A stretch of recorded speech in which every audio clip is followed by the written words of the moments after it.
Estamos aqui na série de mensagens, o 7 Eu Sou de Jesus, e hoje vamos nesse texto maravilhoso, poderosíssimo, João 8,12. De novo, lhes falava Jesus, dizendo: Eu sou a luz do mundo. Quem me segue não andará nas trevas, pelo contrário, terá a luz da vida. Agora ilumina nossa mente, Senhor, para que compreendamos a Tua palavra e dá-nos a graça de, enquanto a ouvirmos saindo dos Teus lábios, e que isso seja poderoso para derreter as montanhas do nosso coração, para quebrar toda a fortaleza, destruir tudo o que nos impeça de ser e de viver tudo o que o Senhor separou para nós. Em nome de Jesus, que seja assim para a Tua glória. Amém. Amém, amém.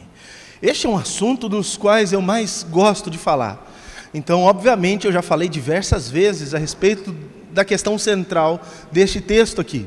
Já me utilizei deste contexto todo muitas vezes, de formas diferentes, porque acho de fato que esse texto em específico, essa mensagem específica, é uma das mais poderosas para nos libertar de muitas coisas que nos prende a mente e nos ampliar os horizontes para a totalidade da vida que Deus tem para nós. Então ela é de extrema importância. Espero de fato ter a competência para falar o coração de vocês, de modo que vocês compreendam todas as coisas. Quando Jesus disse isso, eu sou a luz do mundo, Ele não disse essa palavra aleatoriamente. Não foi vazia de significado dentro de um acontecimento. Vamos pensar um pouco do começo do capítulo 8, do primeiro versículo. O que está acontecendo é o seguinte: Jesus termina sua oração lá no Monte das Oliveiras, volta para o templo de madrugada, e quando chega no templo, está ali ensinando muitas pessoas. Acontece algo inusitado. Jesus está ali com os seus discípulos e muitas pessoas ao redor, e chegam alguns homens trazendo uma mulher que havia sido pega em flagrante num adultério.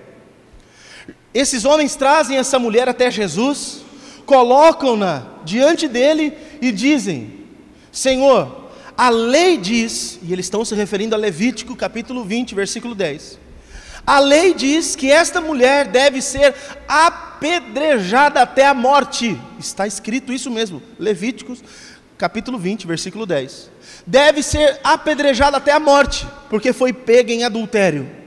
Lá diz que os adúlteros devem morrer apedrejados.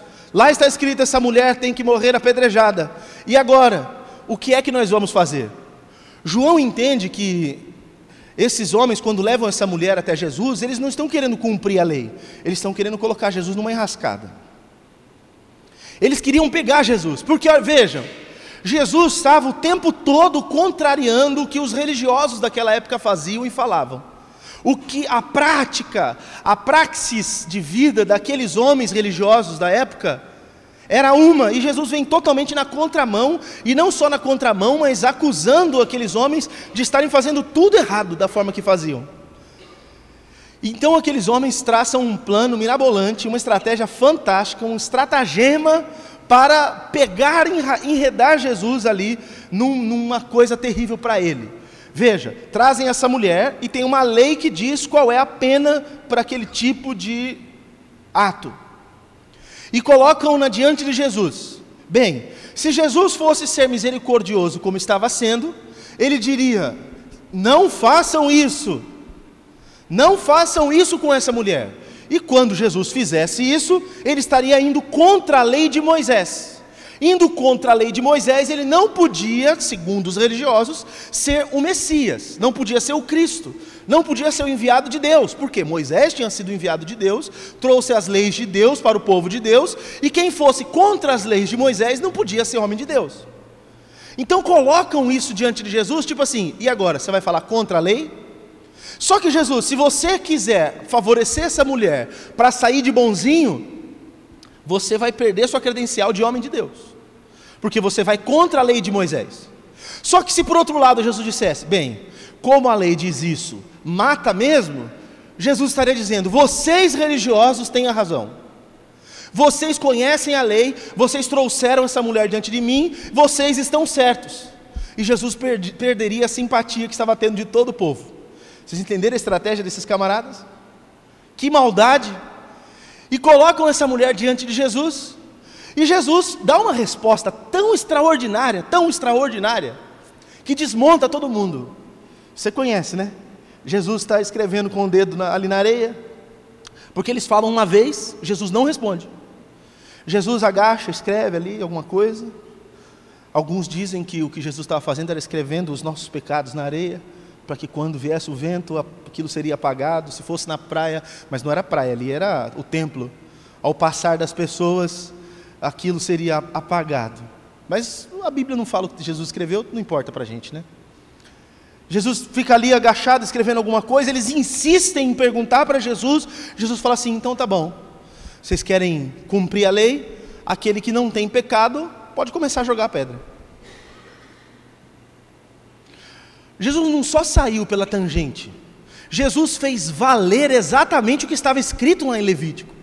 Porque a lei do Levítico tem uma série de leis, de pessoas que deviam ser mortas por atos de pecado, mortas, algumas até queimadas. Umas devem, esse tipo de crime e pecado deve ser apedrejado, e esse tipo de crime deve ser queimado vivo. É o que está escrito lá. Mas o contexto da fala da lei começa assim: sejam santos, porque eu, o Senhor vosso Deus, sou santo. Ou seja, quando você for santo no padrão que tem que ser, aí você pode fazer essas coisas que eu vou falar aqui adiante. Apedreje quem faz isso, e faça isso com aquele, e faça aquilo com aquilo outro. Quando Jesus fala assim: quem não tem pecado, que atire a primeira pedra, Jesus está falando duas coisas ali. Primeiro, ei, você leu um pedaço da lei e só está aplicando um pedaço. A lei, ela tem um contexto, a lei, ela tem um significado inteiro. Você não está usando a lei inteira, você só está usando o que te convém usar da lei, porque a lei está dizendo que quem pode fazer isso são as pessoas que não têm pecados, e todos vocês têm pecados, nem vocês não têm moral para querer fazer isso que vocês estão fazendo.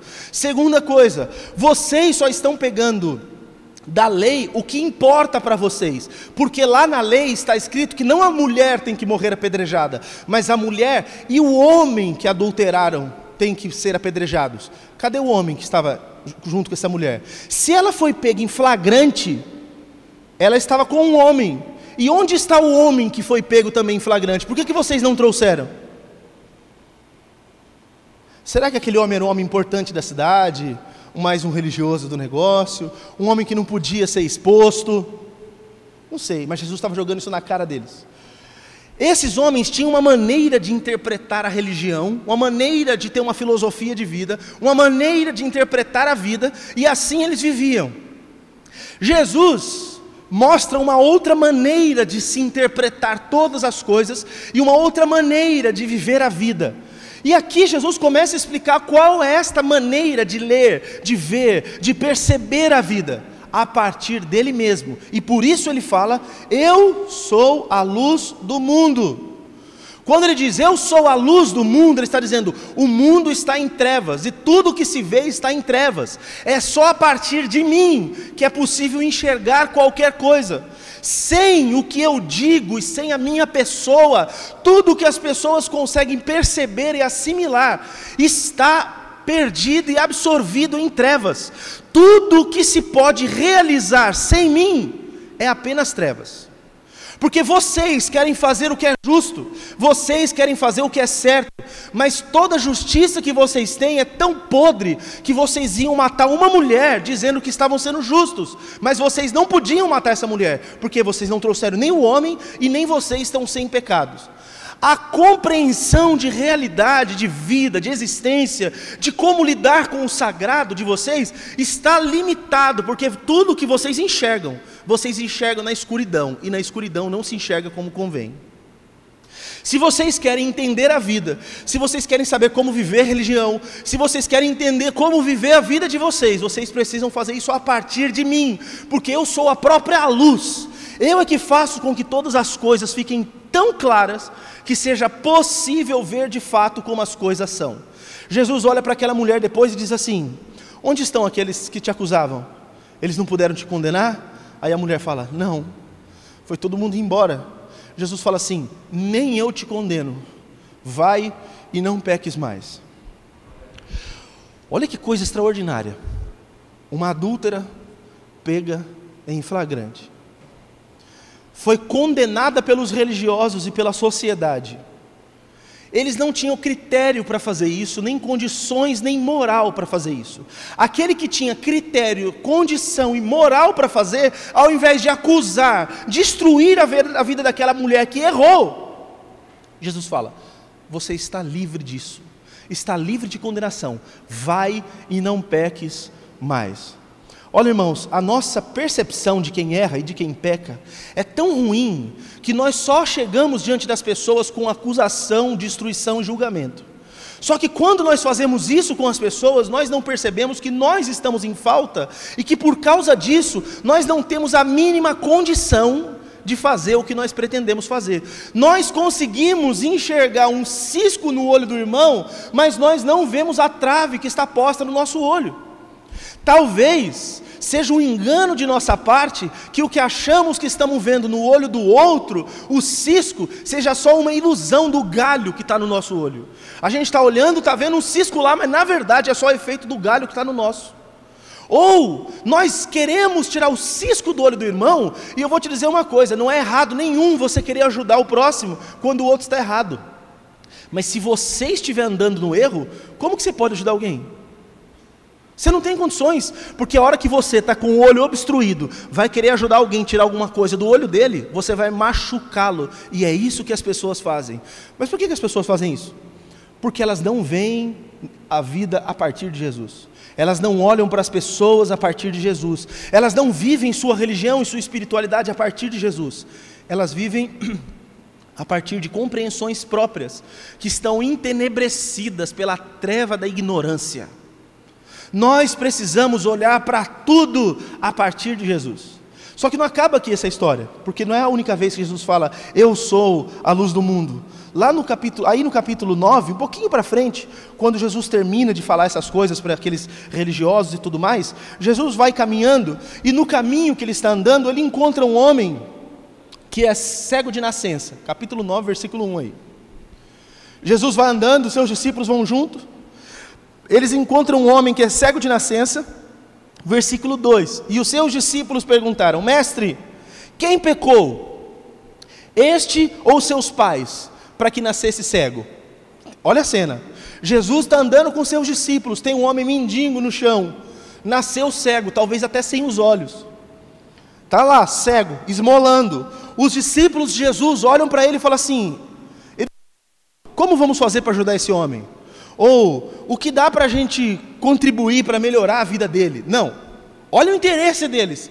Quem pecou, ele ou os pais, para que nascesse assim? Então aqui tem duas crenças que permeavam o coração de todo judeu daquela época, e tem muita gente hoje que pensa da mesma forma. Quando ele diz assim: quem pecou, ele ou os seus pais, ele está dizendo duas coisas. Primeiro, pode ser que existia outra vida, e na outra vida ele pecou, e por causa disso ele nasceu desse jeito. É o que os discípulos de Jesus estão dizendo, porque ele não podia ter pecado na barriga da mãe, né, gente? Então tem que ser em um outro momento, outra vida. E muitos judeus acreditam em reencarnação. É só você pesquisar judeu aí na internet. Todos os judeus cabalistas, pelo menos a maioria dos que eu ouvi, não, todos os que eu ouvi, não todo judeu cabalista, mas todos os judeus cabalistas que eu já ouvi, acreditam em reencarnação, que é uma doutrina do espiritismo, mas os judeus cabalistas acreditam em reencarnação. Os discípulos de Jesus aqui estavam acreditando nisso. Pode ser que na outra vida ele tenha pecado, e por isso ele nasceu cego, como um castigo de Deus. É isso que eles estão dizendo. A outra possibilidade é: quem pecou? Ele ou os pais? Porque havia a crença seguinte: um pai faz coisa errada e Deus vai castigar o pai colocando o castigo no filho. A Bíblia chama isso no Antigo Testamento de maldição hereditária. E muitos crentes ainda acreditam em maldição hereditária, porque está escrito no Antigo Testamento, e aí as pessoas leem só um pedacinho da Bíblia, não leem o resto, não sabe tudo que está escrito lá. Está escrito mesmo, Deus dizendo, eu visitarei a maldade dos pais nos filhos, está escrito isso lá. Só que logo em seguida, Deus mesmo diz através dos seus profetas, Jeremias, Ezequiel, o seguinte: nunca mais se dirá esse provérbio em Israel, os pais comem uvas verdes e os dentes dos filhos é que ficam embotoados. Está dizendo assim, se fosse aqui para a gente no Brasil, ficaria mais fácil falar assim, o pai é que come caqui verde e a boca do filho é que fica amarrada. Sabe quando você come caqui?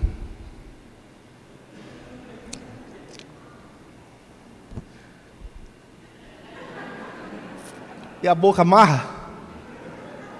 Você nunca comeu caqui que estava verde e sua boca ficou amarrada?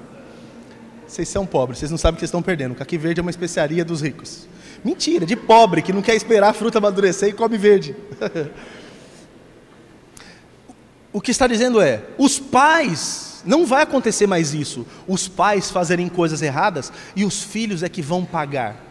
Mas aqui os discípulos de Jesus estavam achando que esse podia ser o caso. Os pais pecaram e como castigo o filho veio desse jeito, cego.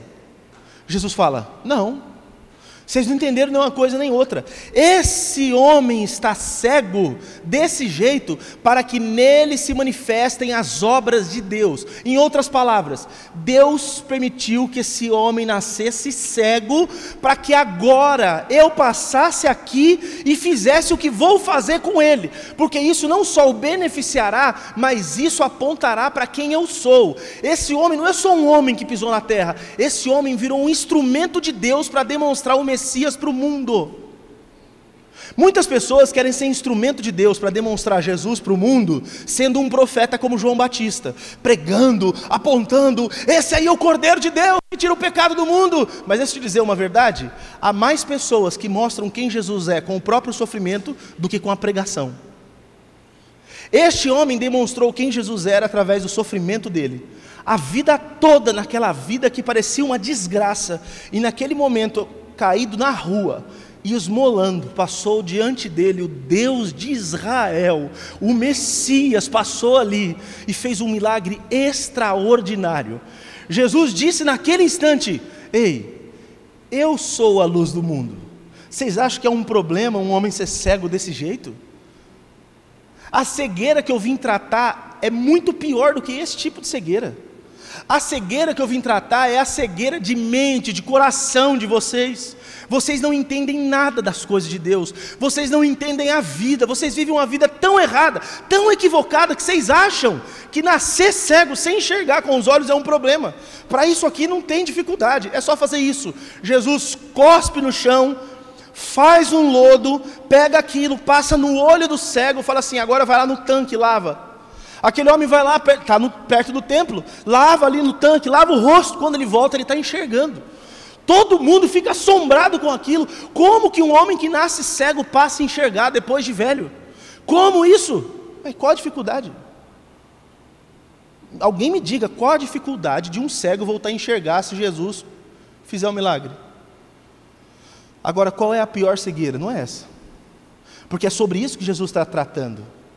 Tanto que, olha só, de novo, os religiosos, entendam uma coisa, pega esse segredo aqui, ó. As quirelas, as brigas, as celeumas de Jesus nunca são com os pecadores, sempre são com os religiosos. Você que acha que o pecador tem problema com Deus, você não tem ideia como religioso é que é o problemático. Jesus nunca brigou com o pecador, Jesus dava pé no peito dos religiosos, o tempo todo. E aí Jesus cura um cara que estava lá desse jeito, ensina os discípulos qual era o propósito da vida daquele homem, demonstrar quem era o Cristo, ensina isso. Quando ele acaba de ser curado, as pessoas ficam, nossa, esse homem foi curado, pegam esse homem, correm e levam ele lá até os religiosos, os fariseus, e falam, esse homem nasceu cego e agora ele está enxergando. Aí os caras falam, ei, como que é isso?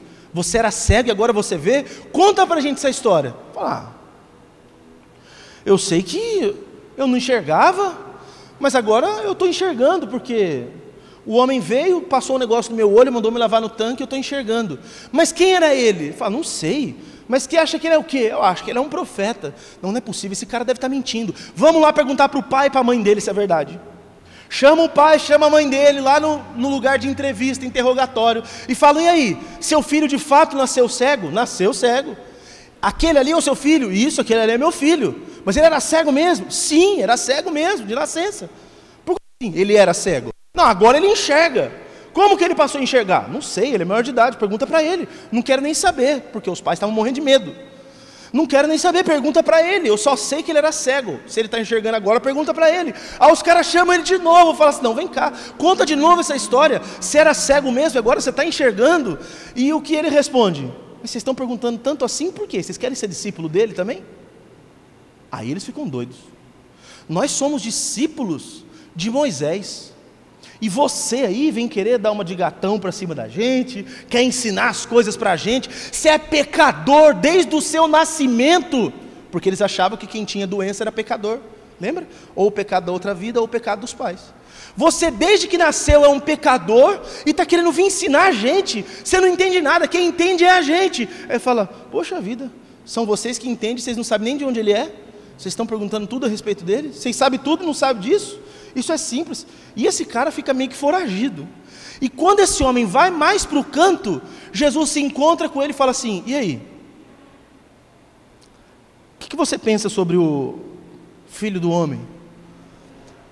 Que é uma linguagem dos judeus para falar a respeito do Messias. Aí fala assim, eu não sei, a hora que ele aparecer aí, alguém me apresenta. Aí ele fala assim, então, sou eu que estou falando com você. Na hora aquele homem se ajoelha, se prostra e o adora, diz o texto. Quando Jesus é adorado, os religiosos chegam de novo. Sempre os religiosos. Os religiosos chegam de novo, porque Jesus recebe ali a adoração e fala para ele o quê? Fala para ele justamente aquilo que ele vem falando o tempo todo, que ele é a luz do mundo, que veio para curar a cegueira das pessoas, e etc, etc. Quando os religiosos chegam até Jesus e falam assim, e nós, por acaso nós somos cegos? Aí Jesus fala assim, se vocês fossem cegos, vocês não teriam pecado. É justamente o que os outros pensam. Os religiosos afirmam, quem é cego está em pecado. E ele está dizendo, se vocês fossem cegos, vocês não estariam em pecado nenhum, mas como vocês acham que vocês enxergam, o pecado de vocês está aí. O que é isso? Vocês acham que o problema é não ver com os olhos. Mas o problema é ser arrogante, achar que entende as coisas espirituais e não entender nada. E viver a vida achando que está certo em tudo, quando na verdade está errado, completamente errado. Porque não entende a vontade de Deus, não entende como viver a vida, não sabe o que é ter uma religião e uma fé. Vocês não sabem nada disso e acham que o problema é de quem não enxerga com os olhos. Acham que eles estão em pecado, mas quem está em pecado são vocês. Que acham que porque conhece meia dúzia de versículos da Bíblia, está vivendo do jeito que tem que viver e conhece tudo de Deus. E são tão arrogantes que quando vocês ouvem a palavra de Deus, vocês se fecham para ela. Porque vocês olham para mim e acham que eu estou mentindo, que eu estou falando besteira. Há pouco tempo atrás dessa fala, Jesus tinha dito para eles, olha, se vocês conhecerem a verdade vai libertar vocês. Aí eles, mas nós não precisamos ser libertos de nada, nós não somos escravos. Eles não estavam entendendo que a escravidão deles era a mesma coisa que a cegueira deles, que era a ignorância das coisas espirituais. Eles achavam que entendiam das coisas de Deus, e eles eram cegos espiritualmente falando. Meus irmãos, aqui nós temos algo extraordinário. Jesus demonstra quem Ele é, Ele demonstra o fato de Ele ser a luz do mundo, fazendo todas as coisas que faz. João, nesse evangelho dele, ele capta essa questão, ele capta uma relação que tem Jesus com aquilo que Ele fala, ou seja, o fato de Jesus ser quem é, com as palavras que Ele ensina, Ele entende todas essas questões, e depois Ele faz algumas afirmações no seu evangelho, Evangelho de João, capítulo 1, versículo 17 e 18, diz, a lei foi dada por intermédio de Moisés, a graça e a verdade vieram por meio de Jesus Cristo, ninguém jamais viu a Deus, o Deus unigênito que está no seio do Pai é quem o revelou. Ele está dizendo, tudo o que tem antes de Jesus é bom, mas só Jesus trouxe a verdade. Ou seja, sem Jesus não existem verdades. E sabe qual é o problema de cada um de nós? Nós afirmamos verdades que não tem nada a ver com Jesus. Pensando por isso, nós estamos andando contrário a Jesus. Eu quero expandir um pouquinho esse pensamento, rapidamente, porque quando Jesus faz a afirmação que eu sou a luz do mundo, Ele também diz, quem me segue não andará em trevas, pelo contrário, terá a luz da vida. Quando Jesus disse, não andará em trevas, Jesus está fazendo uso do Salmo 119, esse é um versículo que você tem que saber de cor. Salmo 119, versículo 105. Alguns de vocês sabem de cor esse salmo. Lâmpada para os meus pés é a tua palavra. E você sabe do que se trata isso? A ideia é a seguinte, imagina que aqui está totalmente escuro. Eu queria um dia fazer uma ilustração disso, mas vou fazer assim mesmo. Imagina que isso aqui está tudo escuro. Para eu sair daqui, deste ponto, e ir para aquele ponto, eu preciso que isso seja iluminado, senão eu não consigo chegar lá. Vamos pensar que naquela época não tinha luz de lâmpada como nós temos hoje. Eles usavam de 2 artifícios, lamparinas, velas, coisas desse tipo. Então, quando eles queriam sair de um lugar, ir para o outro, eles faziam 2 coisas. Lá no ponto que eles queriam chegar, tinha que ter uma luz, para eles se guiarem, saber para que direção eles têm que ir. E a lamparina, eles pegavam e colocavam bem próxima dos pés, não na altura do rosto, para não ficar sem enxergar, porque você fica cego. Você põe na altura dos pés para enxergar onde você está pisando. Olha o que está dizendo. Lâmpada para os meus pés é a tua palavra, para eu enxergar a cada passo, e luz para o meu caminho, para eu saber onde eu vou chegar. O que o salmista está dizendo? Que a palavra de Deus, ela é aquela que leva a gente a entender a referência para destino e ilumina os nossos passos, ou seja, nos ajuda a saber o que fazer e aonde ir. A palavra nos ajuda a saber o que fazer e para onde ir. Agora, onde está o nosso grande problema, irmãos? A maioria dos que estão aqui não conhecem a palavra de Deus. Sabem alguns versículos, mas não conhece a palavra de Deus. É por isso que você vive tropeçando e vive indo em direção errada, porque você não conhece a palavra de Deus. Jesus fala, eu sou a luz do mundo, ou seja, a partir de mim você vai entender todas as coisas.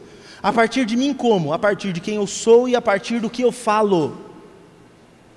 Quem conhece a Jesus e entende o que Ele fala, não tropeça e não vai para lugar errado. Você toma decisões na sua vida, você toma destino para a sua vida equivocado, porque não tem uma luz lá na frente te guiando. Você tropeça no meio do caminho, porque você não está iluminando os seus pés, porque a palavra de Deus não é o que está te guiando. O que está te guiando são os seus próprios conceitos, o que está te guiando são os seus próprios pensamentos. Todo religioso é assim. Todo religioso é guiado pelos seus pressupostos, pelo que eu acho, pelo que eu entendo, pelo que eu já li. Olha lá, o religioso vê a mulher pecadora, foi pega em adultério, julga o que já leu na própria cabeça dele, sem levar em consideração o que Deus quer disso. Ele pega aquele texto e vai aplicar à mulher. Tem que ser morta. Está escrito que ela tem que ser morta. Oxe, mas cadê o homem? E vocês não podem matar. Você não entendeu nada do que está escrito. Deixa eu explicar uma coisa para você, guarda isso no teu coração. A Bíblia na mão de um religioso só serve para desgraça. A Bíblia na mão do religioso só serve para desgraça. A Bíblia na sua mão, se você não é obediente à palavra, a Bíblia na sua mão só serve para a sua ruína e ruína dos outros. Porque você vai ser alguém que vai julgar todo mundo, vai fazer tudo que é errado, vai achar que é certo e vai criticar o outro ainda. Por que um monte de gente que não frequenta as igrejas não quer nem saber de igreja? É porque eles não gostam de Jesus? Ou é por causa do bando de gente que está dentro das igrejas fazendo tudo errado? Das pessoas que dizem conhecer Jesus e não tem nada com Jesus. Tudo que eles fazem na vida é só tropeço. Só tropeço. Começam a fazer uma coisa na vida e falam assim, eu acho que eu me enganei. Mas como que eu me enganei se eu tinha a direção certa? Alguém tem que estar errado. Ou é Deus ou somos nós. Deus nunca está errado, o problema está em nós. Por que você toma uma decisão e uma direção errada na sua vida? Porque não foi Deus que te guiou. Por que no meio do caminho você tropeçou? Porque você não estava sendo guiado por Deus. Jesus diz, se não for por mim, você não vai conseguir viver a sua vida. Se não for através das coisas que eu ensino e que eu digo, a sua vida não tem sentido, você não vai chegar onde você tem que chegar. Eu estou tentando aqui ensinar algo que é das mais preciosas que eu posso ensinar para vocês. Se vocês não se guiarem por Jesus e pelo que Ele falou, a vida de vocês vai ser errada. Vocês vão sofrer mais do que vocês têm que sofrer, vocês vão chegar onde vocês não querem chegar, e vocês vão fazer outras pessoas ao redor de vocês sofrerem, porque não conhecem a palavra de Deus. Os religiosos olham para aquela mulher e julgam ela. Os discípulos de Jesus olham para o cego e julgam o cara. Ele deve ter pecado na outra vida. Ou o pai e a mãe dele é que deve ter errado. Jesus pensa completamente diferente desses grupos. E o que nós temos que fazer? Precisamos ir para a palavra do Senhor, conhecer os seus ensinos, a sua direção, para que possamos guiar a nossa vida. Quando Jesus diz, eu sou a luz do mundo, Ele está dizendo, só através de mim vocês conhecerão o destino que vocês têm que chegar e como vocês têm que viver a vida de vocês. Só através de mim é que vocês vão discernir de fato o que é verdade. Verdade não é o que você acha, verdade é o que Deus determinou que é verdade. Tem coisas que você gosta, que você afirma, que você acha que são certas, que na verdade são erradas. Só que você nunca vai saber isso, se você não conhecer a verdade através de Jesus. Porque você está no escuro, achando que está vendo a mais plena verdade. Olha, tem uma metáfora, eu vou usar ela para encerrar aqui. Tem uma metáfora que o Platão contou, muito tempo atrás. Ele diz que havia alguns homens dentro de uma caverna. E lá de dentro daquela caverna, vez ou outra, apareciam umas sombras assim na parede, e eles achavam que essas sombras eram seres que apareciam para eles dentro da caverna, e eles ficavam assustadíssimos com aquilo que estava acontecendo, assombrados com isso que estava dentro da caverna, e eles nunca tinham saído da caverna, nunca, porque um dia alguém lá atrás, que viveu dentro daquela caverna, falou, não sai, porque lá fora tem morte, não vai lá, porque lá fora dá tudo errado. E eles morriam de medo, eles ficavam ali naquela penumbrinha, só podiam ver aquela sombra que era mais escura do que a penumbra que eles viviam, aquela penumbra da caverna, e lá fora aquela luz intensa, mas eles não saíam. Um dia um deles falou assim, não aguento mais ficar aqui dentro, eu vou para fora, eu vou sair dessa caverna. E ele sai da caverna, e a primeira coisa que acontece quando ele pisa fora da caverna é ficar cego. Não cego literal, mas ele fica ofuscado por aquela quantidade de luz, que ele nunca tinha visto a luz. A hora que a luz bate no olho dele, ele para, ele não consegue nem enxergar. E demora um tempo para a íris dele fechar do tamanho certo, para captar só a quantidade de luz que ele precisa. E ele fica aquele tempo, quando ele começa a enxergar lá fora, ele vê que tem um monte de gente. E que aqueles seres que eles achavam que existiam dentro da caverna era só sombra de pessoas que passavam do lado de fora, e a luz projetava aquela sombra dentro da caverna. Tudo aquilo que estava dentro da caverna era ilusão, e eles foram aprisionados por mentiras para que não saíssem, só lá fora com a luz é que quem saiu podia ver. Aí sabe o que acontece? Esse que está iluminado, vendo a verdade, entendendo as coisas como de fato são, porque está exposto à luz, ele fala, não posso ficar aqui e deixar meu amigo lá dentro. Ele volta correndo para a caverna e vai falar com o amigo, ei, tudo que está acontecendo aqui é ilusão, a gente tem que ir lá para fora, porque isso daqui não são seres, isso daqui é só uma sombra, lá fora que tem a vida de verdade, aqui é tudo ilusão. Esse que está aqui dentro fala assim, já foi contaminado. Esse foi contaminado, ficou louco lá fora, eu é que não vou sair para ficar louco também. E morre lá dentro da caverna. O que eu estou falando para vocês, se vocês não saírem agora da caverna, Se vocês não se encontrarem com Jesus de verdade, e enxergar a vida a partir de Jesus, vocês vão ficar presos em ilusões de dentro da caverna, vocês vão ver tudo a partir das trevas interiores de vocês, e tudo que vocês podem discernir da vida e julgar dos outros, é tudo equivocado. Quando você olha para alguém e você acha que esse alguém é ruim, você não sabe o quanto você é pior. Quando você olha para situações e deduz alguma conclusão, você pode estar completamente equivocado, como os discípulos estavam, quando tentaram identificar a causa daquele homem ser cego de nascença. A sua vida só pode ser compreendida a partir de Jesus. Sem Jesus, você não compreende nada. Só que Jesus não está aqui pessoalmente para falar com você. Jesus vai falar com você através da palavra. Não tem ninguém mais preguiçoso para ler a Bíblia do que crente. O Jô Soares tinha lido ela inteira. O Leandro Carnal, filósofo ateu, todos os dias ele lê a Bíblia. Um monte de escritor de livro, de coaching, de não sei o que, de autoajuda e etc., fica lendo a Bíblia para identificar em Jesus uma positividade e liderança, não sei das quantas, Jesus o maior líder de todos os tempos. Os que não conhecem a Deus vão para a Bíblia porque entendem que aqui tem coisas. E os crentes passam longe da Bíblia, só procuram a Bíblia para vir para o culto.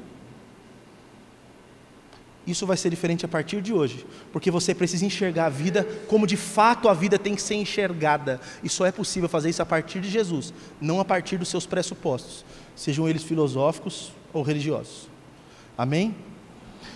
Jesus disse: eu sou a luz do mundo. Que enxerguemos todas as coisas a partir dele. Vamos fazer uma oração? Você pode curvar sua cabeça. Pai, eu quero submeter essas coisas que nós falamos ao Senhor, pedindo que o Senhor nos ajude a pensar e a refletir a partir do Senhor, a partir do que o Senhor ensina. Nós temos feito como os religiosos que veem todas as coisas só a partir das suas próprias convicções, seus próprios pressupostos.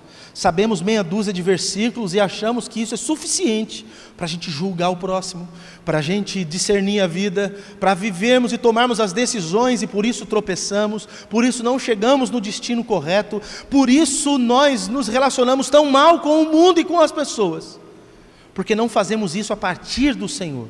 Que Tu sejas de fato o direcionador de tudo, que o Senhor seja de fato a luz que faz com que toda ignorância, toda a treva do nosso ser seja dissipada, e eu te peço que seja assim, no nome dEle, a luz do mundo. Amém. Amém, amém. Amém, é isso. Eu espero de verdade que esse ano vocês se comprometam em comer a palavra de Deus, em conhecer a Deus pela sua palavra. Faz esse esforço. Ai, pastor, mas eu não gosto de ler. Pelo amor de Deus, abaixa um aplicativo da Bíblia, tem áudio, você clica lá, vai lavar louça ouvindo, vai fazer uma caminhada ouvindo, entra no carro, vai ouvindo. Por favor, vá para a palavra, para que você não seja só um religioso. Conheça o que Jesus falou. Você vai perceber, todo mundo que teve a experiência de começar a ler a Bíblia me fala isso. Pastor do céu, quanta coisa eu estava fazendo e eu estava errado achando que estava certo. Estava falando isso, estava fazendo aquilo e eu estava errado achando que estava fazendo certo. Mas a palavra de Deus é capaz de mudar essas coisas em nós. Certo? É isso.